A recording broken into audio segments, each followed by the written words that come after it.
Dan jangan lupa untuk subscribe YouTube channel Metro TV News dan juga nyalakan notifikasinya.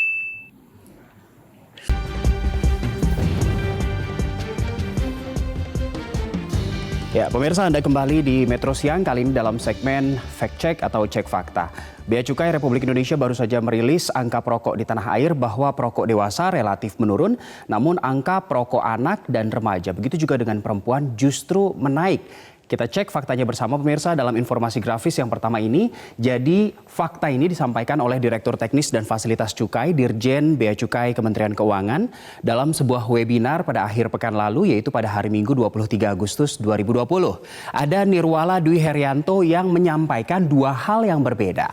Pertama, bicara kesehatan, perokok 15 tahun ke atas artinya yang dewasa dari tahun 2013 hingga tahun 2018, artinya dalam rentang waktu 5 tahun menurun dari 36,3% menjadi 33,8%.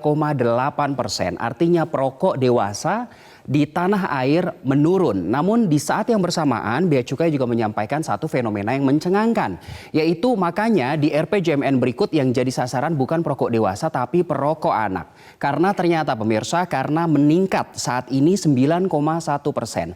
Memang tidak secara spesifik disebutkan berapa persentase penurunan angka perokok anak, namun diungkapkan oleh Bea Cukai bahwa saat ini angka perokok anak ada di angka 9,1% dan ini meningkat pemirsa, sehingga goalsnya harus diturunkan menjadi 8,7%. Dua hal yang sangat berbeda jika angka perokok dewasa cenderung menurun sementara angka perokok anak malah naik begitu. Kita lihat apa yang menjadi jawaban dari Ikatan Dokter Anak Indonesia atau IDAI mengapa angka perokok anak kita justru meningkat di Indonesia. Jadi salah satu alasannya mengapa perokok anak meningkat di Indonesia, salah satu alasannya disampaikan oleh Sekretaris IDAI yaitu Dr. Catherine Mayung Sambah SPAK bahwa faktor utama yang paling sangat berpengaruh adalah contoh atau role model di rumah, di keluarga. Misalnya seorang ayah merokok, maka anak-anak akan menganggap bahwa merokok itu adalah hal yang biasa atau lumrah. Dan bahkan anak-anak juga akan merasa penasaran dengan rokok. Kenapa merokok, bagaimana merokok, sehingga dari contoh atau role model ini anak-anak cenderung meniru role model mereka di rumah, misalnya ayah yang merokok. Tidak hanya di keluarga, tapi juga di lingkungan sekitar, di sekitar rumah, di sekitar sekolah, tempat kursus, dan lain sebagainya. Ini adalah faktor yang paling besar yang disampaikan oleh IDAI kenapa angka perokok anak di Indonesia justru semakin meningkat.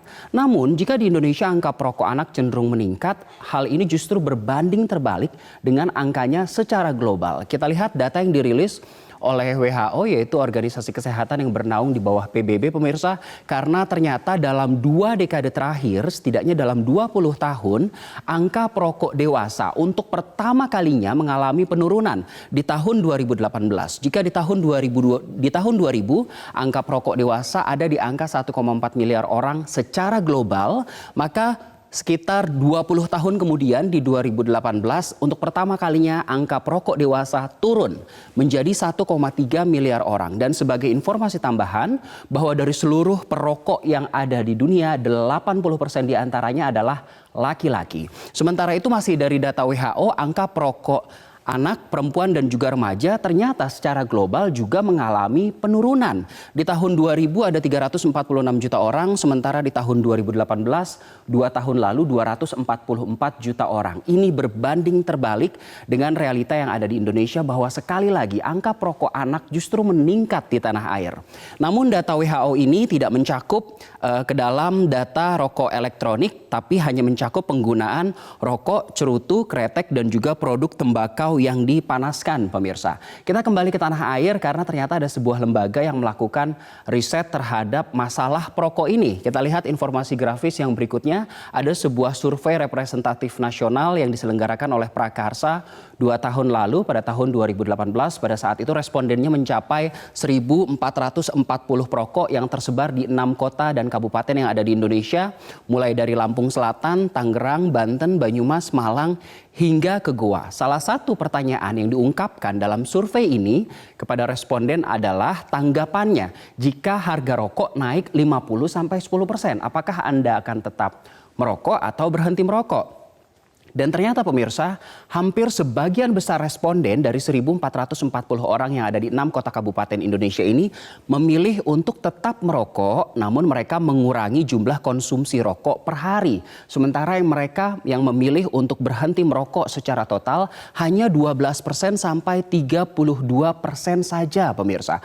Artinya kalau toh pun harga rokok naik antara 50% sampai 100%, mayoritas orang perokok di Indonesia memilih untuk tetap merokok. Sebagai informasi tambahan bahwa kenaikan harga rokok di Indonesia setidaknya pada 2018 saja hanya kurang dari 10%. Inilah salah satu jawaban mengapa angka perokok di Indonesia semakin meningkat, terutama perokok anak dan juga remaja. Kita lihat informasi grafis berikutnya. Jadi dari survei Prakarsa pada tahun 2018 ini sehingga direkomendasikan dua hal kepada pemerintah. Yang pertama, kenaikan tarif cukai ini sama dengan kenaikan harga rokok. Sekali lagi, kenaikan tarif cukai sama dengan kenaikan harga rokok sehingga diharapkan dan dipastikan berkorelasi mengurangi penggunaan tembakau khususnya anak-anak. Dan rekomendasi yang kedua dari para akademisi di tahun 2018 untuk mengurangi angka perokok adalah pemerintah harus mengurangi jumlah struktur tarif cukai untuk meningkatkan efektivitas kebijakan cukai dan tembakau. Data-data ini berdasarkan kepada rokok-rokok yang masuk ke Indonesia atau diproduksi secara resmi melalui bagian pajak dan juga cukai. Namun yang menjadi tantangan juga adalah rokok lokal pemirsa yang bisa dikatakan sebagai rokok ilegal karena cenderung tidak terawasi. Kita lihat informasi grafis berikutnya yang juga menjadi masalah kita semua sehingga angka perokok cenderung naik. Jadi rokok lokal bisa dikatakan rokok ilegal karena mereka cenderung tidak diawasi dan tidak mematuhi regulasi yang ada. Biasanya rokok lokal sehingga menjadi rokok ilegal karena harganya murah. Lalu sehingga membuat jumlah perokok khususnya perokok anak naik pemirsa. Biasanya rokok lokal yang tidak hanya menjadi masalah di Indonesia tapi juga menjadi masalah beberapa negara di dunia tidak mematuhi peraturan pemerintah. Mereka tidak memasang peringatan kesehatan bergambar dan informasi bahaya merokok. Bahkan berdasarkan data dari WHO secara global jika seluruh dunia, negara-negara yang ada di dunia mengeliminasi peredaran rokok lokal atau rokok ilegal ini, maka pendapatan negara di dunia bisa mencapai 30 miliar dolar Amerika Serikat per tahun pemirsa. Dan sudah dikalkulasi juga oleh WHO dari rokok lokal saja apabila bisa dieliminasi maka bisa menekan hingga 164.000 kematian prematur akibat rokok lokal ini pemirsa. Kita lihat sejumlah data dan fakta terkait rokok baik itu di dalam negeri maupun secara global yang cukup mencengangkan. Kita lihat informasi grafis berikutnya, data dan fakta perokok ini di Indonesia karena ternyata ada 225.700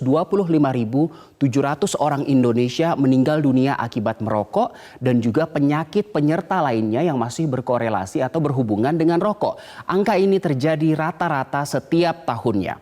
Lalu di 2013 dan 2018 artinya perbedaannya sekitar 5 tahun pengguna tembakau terbilang tinggi di kalangan dewasa dan remaja.